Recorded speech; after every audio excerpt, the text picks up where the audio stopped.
Com o advento da segunda revolução industrial, novas tecnologias são inseridas no interior das fábricas, o que acabou possibilitando a produção em larga escala. Foi preciso que a dinâmica de trabalho também fosse reorganizada. É a partir daí que surgem os modelos de gerenciamento de trabalho, conhecidos como Taylorismo, Fordismo e, mais na frente, quando estes entram em crise, o Toyotismo. Nesse vídeo eu vou te explicar o que são esses modelos e quais suas principais características. Se você é novo por aqui, se inscreva no canal. Isso nos incentiva a continuar criando conteúdo educativo aqui para o YouTube. Taylorismo. O Taylorismo tem como criador o engenheiro mecânico Frederick Taylor. Seu método baseava-se na divisão do trabalho, ou seja, Taylor acabou dividindo todo o processo produtivo em várias etapas e funções. A intenção de Taylor era sistematizar a produção através do uso de métodos científicos, a fim de resolver os problemas causados pela crescente empresa capitalista. Assim, ele procurou dividir as tarefas em movimentos simples e repetitivos. O método pautava-se um conjunto de regras e procedimentos padronizados para a execução do trabalho. Isso gerava um melhor aproveitamento do tempo. É possível notar que basicamente a proposta de Taylor estava calcada em um intenso controle do trabalho. E para garantir que o fluxo de trabalho fosse cumprido à risca, Taylor criou a função de supervisor. Ele era responsável pela plena execução do trabalho. Você já deve ter ouvido a expressão tempo é dinheiro. O Taylorismo sabia disso. É por isso que ele primava pelo controle do tempo, o cronômetro ocupava um lugar de destaque nas fábricas. A ideia era conciliar o ritmo de trabalho ao da demanda do sistema capitalista. E quanto ao Fordismo? O Fordismo é derivado do Taylorismo, sendo considerado pela literatura como a sua aplicação. Henry Ford introduziu em suas fábricas de automóveis a linha de montagem. Com isso, o processo de produção e montagem dos carros foi dividido entre vários trabalhadores, cada um estava responsável pela execução de uma única tarefa. Tanto no Taylorismo quanto no Fordismo, os trabalhadores não precisam de grandes habilidades para cumprir o seu trabalho.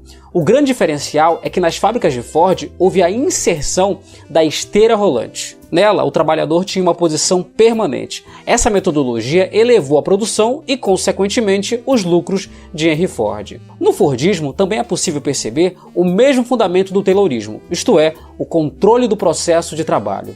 O Fordismo seria, portanto, um aprofundamento e continuidade desse controle. A esteira passou a automatizar o processo de trabalho, ao mesmo tempo em que controlava o ritmo de trabalho. O tempo que o trabalhador tinha para fazer a montagem dos carros era o tempo que a esteira rolante seguia. Ele deveria acompanhá-la, se adequar a ela. Desse modo, o Fordismo retirava a autonomia dos empregados, ao mesmo tempo que tornava o trabalho automatizado.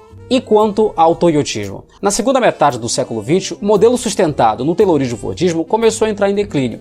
Além da crise, revoltas das classes proletárias e a ocorrência de greves foram cada vez mais comuns. Os sindicatos exigiam aumento salarial e isso acabou aumentando a pressão sobre o Fordismo. Mas enquanto a economia americana estava em crise, a economia japonesa estava em plena ascensão. Enquanto o Taylorismo e o Fordismo sustentava a premissa de ter um grande estoque associado a uma grande produtividade, o Toyotismo, sistema criado pelos japoneses, toma um caminho completamente diferente. O Toyotismo surge no interior das fábricas da Toyota no período pós-Segunda Guerra Mundial. Vale destacar que, com o fim da guerra, o Estado japonês implementa um conjunto de medidas a fim de reconstruir a economia do país. O sistema foi inventado por Taiichi Ohno e Eiji Toyota e foi implantado nas fábricas da montadora de veículos Toyota. Esse sistema preconizava a disposição de estoques mínimos, ao invés de ter uma produção em massa. Essa abordagem ficou conhecida como Just in Time, evitando assim o desperdício. A produção acompanhava diretamente a demanda. O Toyotismo tem as seguintes características. O trabalhador não se restringe a um posto de trabalho específico. Ele deve estar disponível para toda a fábrica. A gestão do trabalho segue a metodologia do Just in Time, como dito anteriormente. Nesse sistema, a produção é feita sob demanda na quantidade determinada para a venda. Os trabalhadores não estão restritos a uma única função. Assim, na empresa, eles podem assumir diferentes frentes de trabalho. Com o sucesso, o Toyotismo acabou sendo incorporado em alguns aspectos ao modelo de produção americano, gerando assim um sistema de organização mais flexível.